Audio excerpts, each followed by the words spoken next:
Kolay gelsin. Hoş geldiniz. İyi çalışmalar. Hoş geldiniz. İşleriniz nasıl? İyi efendim. Teşekkür ederim. Zaten siz sağlığınız için uğraşın. Temiz yaparlar, daha temiz yaparlar, daha şık. Denetlemenizi seviyoruz. Çok iyi oluyor. Hem arşiv fatura hem normal fatura tüm ürünlere elimizden geldiği kadar özen gösteriyoruz.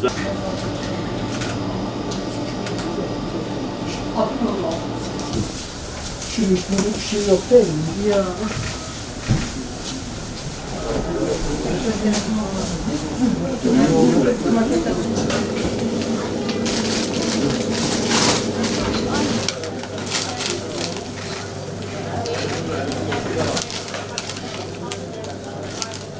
Biz çok erken daha davranıyoruz. Yani ürününe göre değişiyor.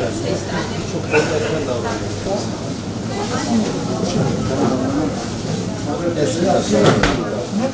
495. En hafif Buraya mı geçelim? Şuradan bakalım. Ofis siyasi sorular.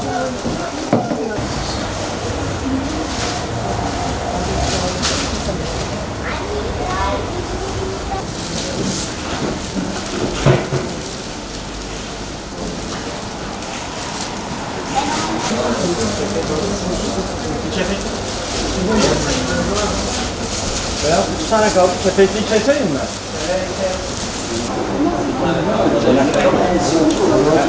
Estağfurullah. Her zaman gelin.